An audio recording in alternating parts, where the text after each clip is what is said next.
오늘 수분 23번째입니다. 예. 한 사람 하기는 좀 시간이 남고 두 사람이 빡빡한데 해보겠습니다. 예. 전체 성경을 보면 아담 때부터 이렇게 아브라함 때까지 창조 시대가 있었고, 그 다음에 아브라함, 이삭, 야곱, 요셉의 족장 시대가 있었고, 그 다음에 출애굽기와 광야 시대가 있죠. 모세. 그 다음에 요수아가 가나안 땅을 정복하는 시대가 있고, 그 다음에 400년 동안 사사 시대가 있습니다. 그리고 짧았지만 사울과 다윗과 솔로몬이 통일왕국 시대가 있었고, 이제 오늘 봐야 될 남이스라엘과 남유다와 북이스라엘의 분열왕국 시대가 있었고, 그 다음에 완전히 포로 시대가 있었고, 그 다음에 보험 시대가 있습니다. 이게 성 전체의 역사인데 우리나라는 막 비슷한 것 같아요. 보면 남북이 갈라지기도 하고 뭐 이래 보면. 자, 솔로몬 당시에 우리는 이제 명함이 있는데, 솔로몬은 정치, 경제, 문화적으로 정말 좋은 데였지만 동시에 그 엔트로피가 증가하는 것처럼 내부적으로 부담이 있었습니다. 뭐냐니까 워낙 토목공사를 세게 하니까 막대한 세금이나 또 부역들 때문에 힘들었고, 또 백성들끼리 그게 노동에 착출되는데 공평함에 좀 문제가 있었던 것 같아요. 어느 지파는 숫자가 많은데 좀 적게 참여 이런 게 있어가지고 계속 백성들이 갈등이 있었고, 그 다음에 이제 알겠지만 솔로몬이 부인들을 수백 명을 맞이하면서 그들이 종교를 다 가지고 들어와서 예루살렘 성전 바로 옆에 수많은 그 이방 신상이 생기는 그런 딜레마가 생겼습니다. 그리고 솔로몬 집권 후기에는 이제 여러 가지 주변국에서 조공바치다가 서서히 기지개를 켜는 거죠. 그런 게 이제 왔다가 이제 아들 때에 터지는 겁니다. 이거 보면 하나님께서 다윗에게 말하기를 네 아들까지는 내가 킵해 줄게, 이게 이제 솔로몬이 잘났다는 게 아니고 하나님 은혜 때문에 버틴 것 같습니다. 자, 이제 로보암 보시죠. 로보암은 백성이 늘다라는 의미고요. 뒤에 여로보암 봐도 여로보암 뜻도 백성을 더하게 하소서, 그런 말인데 다 비슷한 것 같아요. 예. 그러니까 로보암은 통일왕국의 마지막 왕으로 잠깐 있다가 남가가 갈라지면서 첫 왕이 됐는데, 솔로몬이 암몬 여자와 사이에 낳은 아들이었고, 이 로보암도 처가 18명에 후궁이 60명에 아들이 28, 딸 60명이 있습니다. 하여튼 그러니까 이 당시에 얼마나 정략 결혼이 일반화됐고 그런지 모르겠습니다. 빠르죠. 주변 나라들은 본래 왕정이 생기면서 그렇게 살아왔는데 하나님께서 사울왕을 억지로 허락하시잖아요. 그리고 다윗 왕 때 비로소 제대로 왕국을 세우는데, 다윗 왕 때부터 벌써 삑사리 나기 시작해서 솔로몬 때 완전히 넘어가 버립니다. 그러니까 이 죄 짓는 게, 여러분 죄 짓는 거는 오래 안 걸리는 것 같아요. 저는 우리 집 애들한테 대학 갈 때까지 스마트폰을 안 사준다고 약속했거든요. 그러다 잘 지켰어. 잘 지키다가 코로나 터지면서 이제 다 붕괴가 되기 시작했는데, 우리 막내가 이제 고1인데 초등학교 때, 중학교 때 전교에서 유일하게 지 혼자 폰이 없었어요. 쌤이 막 우리한테 너 뭐하노? 뭐 이래 갔는데, 나중에 저하고 통화한 다음에는 쌤이 죄송합니다 하면서 교육 철학이 있었네요 이래 갔는데, 내한테 하는 논리적인 그 논박이 뭐냐니까, 아버지 이 정보화 시대에 애들 다 폰 다루는데 저는 안 있다가 대학 가서 만지면 터지지 않을까요? 그런 말 하는 거예요. 근데 웬걸요? 코로나 터지고 뭐 이렇게 하면서 폰을 사주는데, 사주고 이틀 만에 마스터합니다. 밤새 가지고 모든 기능을 다 마스터해요. 그러니까 제가 모르는 기능도 막 다 알고. 그러니까 그게 죄랑 연결하기 좀 애매하지만 하여튼 죄는 뭐 죄 짓는 실력이 없다 이거는 아닙니다. 인간은 본질상 짓는 자식이기 때문에 죄는 전공입니다. 주전공이고 학교가 있는 거예요. 그러니까 불과 1대 2대 만에 주변 나라보다 더 했으면 더했지 터지지 않을 정도로 모든 것들을 다 섭렵해버리고 배워버리죠. 그렇습니다. 솔로몬이 왕을 40년 하다 죽고, 이 사람이 41살에 왕이 됐죠. 근데 문제는 그 솔로몬 말년에 워낙 공사를 세게 하니까 그 여로보암이라는, 지금 치면은 뭐 한노총 위원장이나 좀 되는 이 사람이 일을 워낙 잘해가지고 솔로몬 때 요셉 지파의 책임자로 이렇게 했는데, 이 사람이 야심도 있고 민심도 잘 읽고 있는데 너무 일이 힘드니까 솔로몬에게 좀 이렇게 딜하러 옵니다. 전화. 토목공사가 많은 건 좋은데 너무 일이 힘드니까 조금만 좀 쉽게 말하면 50분 일하고 10분 쉬게 해달라 뭐 이렇게 말하는데, 그러니까 지도자죠, 지도자. 근데 이제 어떤 일이 생기냐니까 뒤에 나옵니다만은 솔로몬이 이제 이 사람을 좋게 봤는데 이런 요구를 해요. 근데 그 즈음에 한 선리자가 와가지고 여로보암에게 이런 말합니다. 자기 옷을 12개를 찢더니만 10개를 주면서 네가 왕이 될 거다. 그런 말을 해요. 대단한 사람이죠. 근데 문제는 이 정보가 솔로몬에게 들어가 버립니다. 그래서 솔로몬이 바로 여로보암 죽이려고 그러죠. 그래서 여로보암이 할 수 없이 이집트로 망명을 합니다. 근데 이제 솔로몬이 죽고 아들이 왕 됐을 때 백성들이 이집트에 망명 중인 이 여로보암을 다시 불러서 우리의 민심을 여는 대표로 솔로몬의 아들 로보암에게 단판 짓게 합니다. 그래서 로보암이 쉽게 말하면 야당 대표로 왕을 만나서 독대하면서 왕이여, 당신 아버지를 훌륭했다, 전성기였다. 근데 너무 백성들이 힘들었으니까 당신이 왕이 되면 조금만 우리의 어떤 그 노동을 좀 경감해달라, 세금도 조금만 까주고 해달라. 그렇게 했는데 이 로보암 신이 왕이 이런 말합니다. 3일만 시간을 달라 해서 처음에는 아버지 옆에 보필하던 늙은 신하들에게 물어보는 늙은 신하들은 지혜롭게 말합니다. 사실 솔로몬 왕 때 너무 빡셌습니다. 그러니까 여로보암 말대로 조금만 좀 풀어주면 좋겠다. 또 왕 집권 초기니까 그게 낫겠나. 그렇게 말하는데 이 로보암이 그래서 끝냈으면 되는데 자그래서 말하더니만 자기랑 같이 동문소학했던 친구들을 불러. 그러니까 이 야 친구들 가면 누구겠습니까? 아빠 잘 만나가지고 유학 갔다가 그래온 사람들이 자기랑 같은 귀족들이. 근데 이 귀족들한테 뭐 아마 상상해보면 요즘 같으면 빠 가가지고 술 한잔 하면서 야 그런 일이 있다 어떡하. 그러니까 얘들이 부족해 있으니까 이런 말이에요. 쟤들이 지금 배불렀다. 그러니까 이런 말이라 가서 내 새끼손가락이 우리 아버지 허리보다 굵다. 아버지 솔로몬이니까 르호보암의 새끼손가락이 우리 아버지 솔로몬의 허리보다 굵다. 너가 지금 여유 있구나, 배부르구나, 더 세게 시키겠다. 우리 아버지는 채찍으로 너희를 징계했지만 나는 정갈 채찍으로 너희를 후리겠다. 이런 말을 하는 거예요. 3일 텀을 두는데 3일 동안에 르호보암이 노신하들의 지혜 있는 말도 듣고 자기 동료들의 말도 들었는데 안타깝게 르호보암은 선배들의 말을 안 듣고 후배들의 말을 듣습니다. 그리고 3일 뒤에 여로보암이 왔을 때 그대로 이 말해요. 내 새끼손가락이 우리 아버지 허리보다 굵다. 네가 지금 여유가 있구나. 이래 말하니까 여로보암이 그때 딱 말하기를 우리가 다윗과 뭔 상관이 되냐 하면서 반역을 해버리죠. 그 앞에 보면 아쉬운 게 솔로몬이 왜 왕 된 초창기에 기도할 때 그런 말하잖아요. 주여 나는 재판할 수 있는 능력이 없는데 내게 뭘 달라고요? 지혜가 아니고 듣는 마음을 달라고. 듣는 마음은 백성들의 여론 듣는 마음도 포함되지만 더 나아가서 하나님 마음을 좀 읽는 마음 달랐는데 르호보암이 그게 없었어요. 연륜이 있고 지혜가 있는 노신하들의 말을 경홀히 여기고 자기밖에 모르는 요즘 같은 뭐 MZ세대 같은 이 친구들, 곱게 자란 친구들 말만 들으니까 결국 나라가 쪼개집니다. 그래서 10지파가 반역하니까 돌아오자마자 왕이 열받아가지고 유다 지파와 베냐민 지파 군사를 18만 명 이렇게 해서 이 여로보암과 전쟁을 하려고 합니다. 아마 이렇게 전쟁했으면 어디인지 몰라요. 근데 그렇게 했을 때 스마야라는 선지자가 와서 여로보암아 10지파가 짜게지는 것 이거 주의 뜻이다. 그러니까 전쟁시지 말고 멈춰라. 그래서 그냥 전쟁 안 합니다. 그래서 자연스럽게 남쪽에는 유다 지파가 중심돼서 베냐민 지파, 그러니까 베냐민 지파는 거의 색방사라는 거예요. 그리고 북쪽에는 에브라임 지파를 중심으로 10지파가 딱 해서 자연스럽게 남북 분열 시대가 되죠. 마치 우리나라의 그 남북 주세처럼 그렇게 되고 맙니다. 처음에 3년 동안은 잘 돼요. 뭐 솔로몬의 관성에서가 잘 가다가 잘 되니까 사람 마음이 또 교만해지죠. 그래서 역시 자기 어머니가 또 암몬 사람이잖아요. 그러니까 우상을 또 숭배하고 또 성경 보니까 남색을 허용했다. 남색이 지금 뭔지 압니까? 동성연애입니다. 그러니까 남자 동성연애.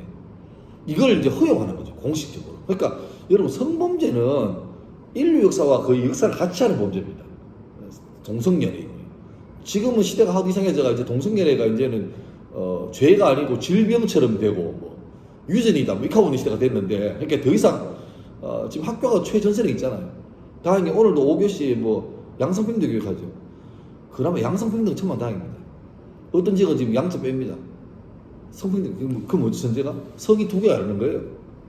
기독교 세계관에서는 성은 남성, 여성 2개 다 있는데, 오늘 아까 기사 보니까 우리나라 최초로 레즈비언 커플 애 낳았다고 지금 기사 났대요. 우리나라 헌법에는 그 동성 커플이 없어요. 법률상에. 남녀 각 1인이거든요. 근데 자꾸 어른으로서 이걸 키우면서 마치 이 아들이 무슨 뭐 시대를 앞서가는 사람이냐, 인권에 탄압받는 피해자 이렇게 돼버리니까. 그러니까 지금 애들 얘기 들어봐도 애들 벌써 가치관이 왔다 갔다 합니다. 그런 시대가 됐죠. 5년째에 애굽왕의 시삭의 침략을 받아서 성전하고 왕궁이 다 털리는데 솔로몬 당시에 얼마나 부유했던가 방패를 다 금으로 만들었거든요. 그래서 쉽게 말하면 솔로몬 아침 출근할 때마다 금방패를 든 군인들이 다 사열했는데 다 뺏겼어요. 그러니까 이 르호보암 때는 그 금방패가 없어가지고 구리로 색깔 비스무리하게 돼가지고 아침에 사열할 때마다 그 구리 방패, 노방패를 하는 거예요. 그러니까 불과 한 대 만에 아버지 아들 사이만 나라가 완전히 망해가지고 초라하게 짝이 없이 됐죠. 그리고 그는 17년을 통치하다가 죽고 맙니다. 참 성경 말씀 밑에 있지만 여호와께서 성을 안 지키면 파수꾼이 밤새 깨어있어서 성 지키도 허사고 집을 세우지 아니하시면 건축자가 아무리 집을 설계 잘하고 잘 지어도 소용없는 거죠. 그래서 잘 될 때 뭔가 괜찮을 때 이게 내 덕과 내 지혜와 내 노력이 아니라 주의 은혜인 걸 알아야 되는데 사람들이 참 말하는 저도 마찬가지입니다만 정말 이게 미련해요. 잘 될 때는 다 자기 덕이고 못돼 잘 되다가 망해봐야 그때서 비로소 이제 기도하기 시작합니다. 그러니까 형통할 때 계속 기도를 하고 하면 장구할 건데 형통할 때는 처음에는 잠깐 하다가 곧 이제 내게 되는 거죠. 익숙해지고 은혜가 당연해지고 안중이 이상해지는 거. 이때다가 박살난 다음에 뒤로 깨닫고 회개하고 이게 사사기 패턴이 지금 우리가 동일하게 돌아갑니다. 자, 넘기시죠. 여로보암은 거의 뭐 중복되는데 같이 되니까 여로보암은 에브라임 지파입니다. 우리 앞에 그 한번 돌아보시면 12지파 가운데 이 야곱의 12아들 중에서 넷째인 유다 그리고 11번째인 요셉이 거의 리더가 되지 않습니까? 근데 요셉 지파는 나중에 지파가 짜개져 가지고 에브라임과 므낫세로 짜개지죠. 그러니까 요셉 지파 한 지파가 두 지파로 갈라진다는 말은 장자란 말입니다. 장자가 유산을 2배로 받거든요. 그러니까 혈통적으로 육신의 장자 계승권은 요셉이 가져갑니다. 그리고 영적인 장자권은 유다가 가져와요. 그래서 다윗 왕이 유다 지파인데 왕이 되고 그 다윗 왕이 하나님을 섬기는 법궤를 예루살렘에 가져오는 그 상징적인 행동은 바로 하나님의 뜻이 여기 있다는 게 되죠. 근데 계속해서 이스라엘에서 보면 에브라임 지파와 유다 지파가 계속 파워 게임합니다. 그래서 요수아와 갈렙, 요수아는 에브라임 지파고 갈렙은 유다 지파고 오늘 보니까 이 르호보암은 다윗의 후손이니까 유다 지파고 이 북왕족 이스라엘의 초대 왕인 에브라임은 여로보암은 에브라임 지파고 계속 이 두 개 같이 하는 거예요. 근데 육적인 복은 요셉이 받고 영적인 복은 유다가 받는 이 흐름으로 흘러갑니다. 솔로몬 당시에 요셉 지파의 감독자로 세워졌다가 아까 말했지만 선지자가 저 옷을 째가지고 10개를 주면서 네가 왕 될 거다. 그 말 듣고 솔로몬에게 이제 쫓김당하죠. 근데 아이야 선지자가 여로보암에게 옷을 10개 줄 때 왜 나라가 짜게지는가에 대해서 이유를 말합니다. 바로 밑에 나오죠. 우상 때문이에요. 시돈 사람의 여신 아스타롯과 모압의 신 그모스와 암몬 자손의 신 밀곰을 경배했다. 그래서 다윗 아들까지는 봐준다. 그런데 그 다음부터는 이제 친다는 거죠. 솔로몬이 이제 이걸 알고 여로보암을 죽이려고 하니까 이집트로 피해가 망명 갔다가 옵니다. 근데 하필이면 이집트로 망명 간 게 문제가 하나 돼요. 자 이제 나오죠. 자연스럽게 나라가 짜개지면서 북왕조의 이스라엘 왕조가 왕이 되는데 문제는 하나님으로부터 이제 이 나라를 분리시켜 줘서 왕이 됐는데 이 사람도 금세 살아갑니다. 남북한이 나눠졌는데 문제는 이스라엘이라는 한 민족이 남유다와 북이스라엘로 나눠졌는데 여전히 종교는 똑같거든요. 유대인들은 1년에 3차례씩 무조건 예루살렘 성전에 가서 여호와께 제사 예배 드려야 돼요. 근데 문제는 예루살렘이라는 도시가 남유다에 있습니다. 자기는 북이스라엘 왕인데 그래서 나라가 짜게졌는데 백성들이 수시로 휴전선을 넘어서 남쪽으로 갔다 오면 그 사람들 세뇌돼가지고 우리나라 떠날까 걱정돼가지고 이 사람이 오버하는 거죠. 그래서 뭐냐니까 그 옆에 지도나 뜨는데 좀 지도가 진해서 좀 잘 안 보이는 제일 북쪽에 보면 그 단이라고 보입니다. 단이라고 제일 위에서 두 번째 줄에 그 다음에 남쪽에 보면 그 예루살렘 좀 위에 보면 베델이 보입니다. 그러니까 북이스라엘 왕국의 제일 북쪽이 단이고 제일 남쪽이 베델인데 나라의 제일 북쪽과 제일 남쪽에 제단을 임의로 만듭니다. 그리고 앞으로 예루살렘까지 굳이 먼 길 없이 집에서 가까운 데로 가라. 가서 여기서 예배하면 똑같다. 그리고 레위인이 제사장인데 그 없애버리고 자기가 임의로 제사장을 공개 모집합니다. 그러니까 리크루트 해가지고 뭐 경력 몇 년 이상 이래가지고 해가지고 세우고 심지어 장막절 이 절기도 자기가 병행시 이게 내가 볼 때는 가장 그 여로보암의 치명적인 실수입니다. 그런데 퀴즈 왜 하필이면 그 베델과 다한에 제단 세우고 거기다가 금송아지를 세웠을까? 왜 그랬을까요? 이유는 바로 아까 말했던 것처럼 애굽에 갔던 것 때문입니다. 그 기억나십니까? 모세가 왜 출애굽에서 시내산에 가서 10개 바위로 올라갔을 때 40일 동안 안 내려오잖아요. 근데 그 산은 풀 하나 없는 바위산인데 40일 안 내려오니까 백성들이 자연스럽게 모세가 어떤 일이 있다 해서 아론한테 와가지고 모세는 죽은 것 같으니까 네가 우리를 인도할 신을 좀 만들어달라 할 때 아론이 백성들에게 금을 다 모아가지고 금송아지 만들죠. 왜 하필 금송아지 하니까 아론이 이 히브리 사람들이 이집트에서 아침 저녁으로 늘 봤던 게 금송아지입니다. 그러니까 이집트 사람들이 신으로 숭배하는 여러 가지 많은 신 중에 하나가 금송아지였거든요. 그러니까 아론은 자기가 가지고 있던 지식대로 이제 신을 만든 그리고 그 금송아지에 대해서 모든 히브리 노예들이 별로 동요 없이 다 숭배하죠. 그렇게 됐던 거예요. 근데 문제는 이 여로보암도 이집트에 망명 갔다가 거기 살다 왔는데 거기서 봐왔던 신의 개념이 역시 금송아지입니다. 그러니까 얘도 만들죠. 그러니까 옆에 제가 한자를 맹모 삼천지교로 적어놨는데 신앙 환경이 정말 중요해요. 그러니까 저희 집 애들 어릴 때 놀 때 보면 예배놀이하고 놉니다. 첫 애가 목사고 둘째가 장로고 셋째 넷째는 집사인거예요. 그러니까 첫째가 계속 앞에 나가서 말도 때 하면 옆에 둘째 아들이 장로가 돼서 계속 뭐 하는 거야. 기도하는 포 하고 밑에 꼬마 둘이 앉아가지고 있다가 갑자기 제일 큰 애가 자 헌금해라 하면 헌금 내고 뭐 이게 예배놀이 하는 거예요. 예배놀이. 그러니까 그래 잘하는 거죠. 그래 잘하는 거죠. 그러니까 환경이 정말 중요한 게 자기가 뭘 보고 에 따라서 자기가 가지고 있는 어떤 그 관념이 달라집니다. 그러니까 제가 그때 그런 말 했는데 엄한 아버지 밑에 자란 사람이 나중에 신앙생활을 했을 때 가장 힘든 게 뭐냐니까 하나님 아버지라 부르기 힘들어해요. 자기한테 아버지는 트라우마거든요. 아버지는 인자한 분이 아니고 포악한 분이고 지멋대로 있고 수시로 말이 바뀌는 분이었거든요. 그러니까 하나님은 좋은데 하나님이 하고 아버지가 메신되는 순간에 너무 힘든 거죠.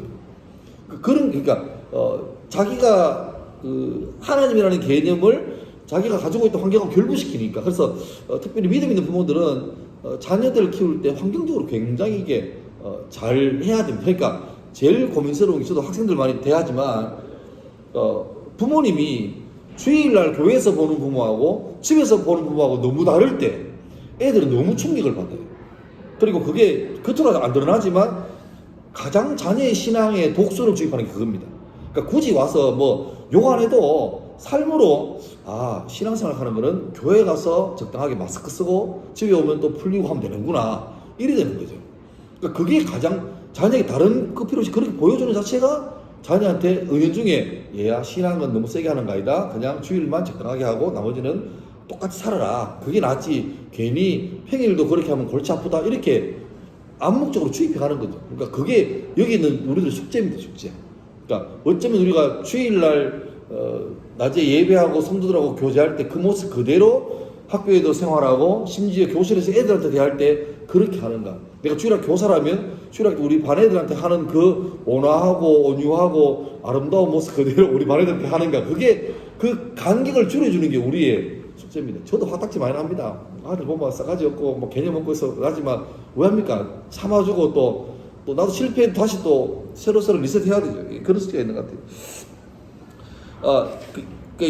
여로보암이 이런 사악한 짓거리를 할 때 그래서 자기가 베델 제단에 가가지고 자기 금송아지 앞에서 손을 들고 막 제사를 지내는데 지 맘대로죠. 그때 요시야 선지자가 와가지고 한 선지자가 와가지고 이 왕에게 저주합니다. 앞으로 다윗 집안에 요시야라는 왕이 하나 나서 이 제단을 허물고 너희 같은 가짜를 다 이렇게 망칠 것이다. 그리고 내가 하는 말이 진짜인 그 징조로 이 지금 내 눈앞에 있는 베델 제단이 무너질 거다. 라고 왕이 있는 데서 그런 저주를 해버려요. 하나님 심판이죠. 그러니까 왕이 놀래가지고 당장 저놈을 잡으라 했는데 그 손 편 게 손이 말라버립니다. 그 왕이 깜짝 놀래가지고 알고 그 선지자 보고 미안하다. 이 손을 좀 회복하게 해달라 하니까 선지자 다시 기도해서 회복돼요. 그러니까 너무 놀래가지고 여로보암이 그 선지자한테 이러지 말고 내랑 같이 왕궁 가서 좀 식사를 함께 하고 가라 이래 말하는데 그 선지자가 난 하나님께 어떤 것도 대접하지 말고 물 한 모금도 마시지 말고 심지어 내가 왔던 길 말고 다른 길로 돌아가라고 명받았다. 난 니하고 겸상할 일 없다 하고 딱 돌아가요. 근데 그 일이 그 동네에 살고 있던 늙은 선지자가 있는데 그 사람에게 전해집니다. 그 사람이 깜짝 놀래가지고 급하게 나귀를 타고 그 자기 길을 가는 선지자를 따라가요. 따라가서 나도 같은 일을 하는 선지자인데 우리 집에 가서 좀 나랑 같이 좀 밥도 먹고 그래 가자. 이 사람이 젊은 사람 하기를 나 하나님께 뒤도 돌아보지 말고 물 한잔 하지 말고 돌아가는 명령을 받고 간다 할 때 이 늙은 선지자가 거짓말합니다. 그냐니까 그래 맞는데 방금 하나님이 내한테 새롭게 오더를 내렸다는 거예요. 가서 그 젊은 애 데리고 와가지고 너 좀 먹이고 그래 대접해라. 그래 했다니까 이 젊은 사람이 아 그랬습니까 하고 그 말을 믿고 기대를 멈추고 따라가서 그 집에 가가지고 먹고 마십니다. 마시고 이런저런 얘기하죠. 할 때 주의 사자가 그 젊은 선지자한테 가서 너는 왜 내 말 안 듣고 여기 와 있느냐 하면서 너는 가다가 죽을 거다라고 말합니다. 그러니까 젊은 선지자가 이 늙은 선지자가 자기한테 뻥친 걸 알고 막 화를 내죠. 그래서 급하게 길을 갑니다. 가는데 나귀를 타고 가는데 사자가 나와서 이 선지자를 찢어버립니다. 그러니까 먹는 게 아니고 죽이기만 해요. 죽이고 재밌는 사실이 뭐냐니까 재밌게 무섭죠. 사자가 찢겨 죽은 선지자 사체 앞에 이렇게 가만히 서 있습니다. 근데 그 옆에 나귀도 서 있고. 그러니까 사자가 얘를 배고파서 물어준 게 아니고 하나님의 심판을 대리한 거죠. 나귀도 안 물어요. 그러니까 지나가는 사람 보니까 이상한 모습이잖아요. 사자가 서 있고 옆에 선지자가 죽어 있고 옆에 나귀가 멀쩡히 서 있어요. 그러니까 제가 준비하다가 도대체 늙은 선지자는 왜 이런 짓 했을까? 답이 그게 끝입니다. 11기 33장에 그 얘기 끝입니다. 그러고 그냥 끝나요. 내 생각을 내가 고민해보니 이거는 성경 없는 제 해석입니다. 어쩌면 늙은 선지자가 이거 같아요. 왕년에 자기도 젊었을 때 나름대로 주의 사역을 했는데 이제 마치 엘리처럼 늙어가지고 더 이상 이제 쉽게 말하면 뭐 기도의 능력도 없고 상실해 가가지고 이제 옛날 추억 우리 오래 했던 리즈 시절만 추억하고 있는데 보니까 젊은 사람이 와서 왕에게까지 막 하나님 명령을 호통하니까 너무 이게 부럽기도 하고 대견하기도 하고 멋있기도 하고 그래서 어쩌면 그 사람하고 얘기해보려고 했던 것 같은데 의도는 순수했던 것 같아요. 사악한 건 안 같아요. 영적 부러움 때문에. 그런데 어쨌든 간에 이 젊은 선지자 그 양반은 영적인 민감함이 있었던 것 같아요. 방심했던 거죠. 그러니까 하나님께서 한 입으로 두 말 하실 분이 아닌데 내한테는 뒤도 돌아보지 말고 오라 했는데 니한테는 취소하고 가라 이거 안 맞거든요. 그럼 그때라도 물어봐야 됩니다. 물어봐야 되는데 안 물어보다가 있어달라는 거죠. 그러니까 그 선지자는 참 개인적으로 안 됐다 생각 들지만 그게 자기 사명까지였던 거예요. 나중에 이 여로보암이 막 죄짓고 하니까 그때 자기 왕위를 이을 아들이 병들었는데 이 여로보암 선지자가 자기 옛날에 왕이 될 거라고 예언했던 선지자에게 자기 와이프를 보내는데 위장해서 보냅니다. 변장해서. 근데 그 아이야 선지자가 이미 하나님의 명령을 받았어요. 여로보암의 부인이 올 거다. 근데 그에게 이런 말을 하라고. 그 다음 부인이 신부를 숨기고 오는데 왕의 부인이 웬일이냐. 그래서 네가 지금 네 아들 때문에 왔지? 네가 집에 돌아가서 네 문지방을 넘는 순간에 아들이 죽을 거다. 그리고 네 아들은 왕의 묘실에 묻힐 건데 너희 가문에서 유일하게 그 아들만 왕의 묘실에 묻힐 거다. 그 저주죠. 그 부인이 왔다가 답도 못 듣고 가는 길에 말 그대로 자기 집에 성문을 넘자마자 아들이 죽습니다. 그리고 그 아들은 왕의 아들로서 대군으로서 장례식을 치르죠. 그리고 22년을 통치하고 죽고 그 아들 나답이라는 사람이 아버지 뒤를 이어서 여로보암 뒤를 이어서 이스라엘 2대 왕이 되는데 문제는 왕된 지 2년 만에 자기 부하였던 이사갈 지파 바사라는 장군이 반란을 일으켜가지고 아예 그 여로보암 집의 모든 가문을 다 죽여버립니다. 멸문지화 시켜버립니다. 끝났죠. 여로보암은 로보암에 맞서서 북이스라엘을 창건했지만 2대 만에 그냥 망하고 맙니다. 그것도 불과 24년 만에 왕조가 망하고 말죠. 결론은 뭐냐니까 앞으로 계속 이스라엘은요 선한 왕이 하나도 안 나와요. 악한 왕만 나옵니다. 근데 그 할 때 악한 왕의 대명사가 뭐냐니까 여로보암의 길을 따라야 합니다. 엄밀히 말하면 여로보암보다 뒤에 나오는 아합 왕이 더 센 키거든요. 훨씬 센데 문제는 대명사가 되고 말았습니다. 그러니까 성경이 그런 게 많아요. 우리 교회 그 여리고성 이게 회파할 때 아간이라는 사람이 왜 설정하지 않습니까? 하다 가문이 멸망하고 신약 보면은 왜 아나니아와 삽비라가 헌금 약간 빙당하다가 죽잖아요. 근데 그게 일반적인 아니거든요. 만약에 지금도 11조 원단위까지 계산 정확하게 못하는 사람 죽어버린다 하면 교회 수일마다 교회 수십이 죽어나는 겁니다. 봐줘요. 주님이 사사오이지 봐줘요. 근데 왜 차이 나냐니까 성경 보면 항상 처음에 셉니다. 처음에. 그러니까 아나니아와 삽비라는 초대교회가 출발할 때거든요. 그때부터 죄가 들어오면 초대교회가 이미 병들이 없는 거죠. 그리고 요수아 때 아간이 범죄하는 것도 약속의 땅 가나안 땅을 처음 공격하는 건데 그때부터 아간이 죄를 짓거든요. 그러니까 박살내는 거죠. 이것도 마찬가지입니다. 이스라엘이라는 나라가 쭉 몇백 년 이어가는데 처음부터 이집트라니까 요로보암의 죄가 크지 않다 할지라도 그냥 요로보암의 길을 따라서가 대명사 되어버린 거죠. 어쩌면 이게 명함 양측입니다. 그러니까 좋은 쪽으로 말하면 저희는 저희 가문에 저희 아버지가 일대신앙입니다. 아버지가 워낙 힘든 삶을 사시다가 어디 기댈 데 없어가지고 교회를 간 게 저희 가정의 복음들로 출발이거든요. 그러니까 저희 아버지는 장립집사님까지 계시다가 돌아가셨거든요. 그러니까 저는 목사 아닙니까? 그러니까 저희 뭐 친척 중에도 목사님 계시는데 일단 간에 목사가 아니고 중요한 건 우리 집안의 첫 출발은 비록 초라한 17살짜리 시골 소년이 출발했거든요. 그게 대명사잖아요. 그런 것처럼 좋은 의미로도 출발하면 그 출발 대명사가 되고 나쁜 의미로도 대명사가 되는데 어디로 갈 거냐는 오늘 여로보암과 르보암 보면 둘 다 비슷한 면이 많은데 뭐냐니까 하나님께서 복 줘가지고 잘 되겠을 때 이게 지 능력이 아니고 은혜인 줄 알았으면 그걸로 가야 되는데 처음에 잠깐 반짝하다가 금세 타성해졌고 은혜가 당연한 게 됐고 그러다가 결국 나중에는 망하고 마는 그런 안타까움을 보여주는 거죠. 예, 이거 보면서 우리 삶에 좀 특별히 왕조들을 보면 계속해서 좋은 것보다는 나쁜 게 되게 많아가지고 우리가 반면교 삼는 게 되게 많은 것 같아요. 하여튼 우리 삶 가운데도 성경을 꾸준히 보시면서 이게 나와 상관없는 옛날 고전이 아니고 내 삶에 자꾸 이렇게 적용시키고 대입시켜가지고 실제로 삶에 좀 도움받는 그런 삶 될 수 있기를 바랍니다. 예.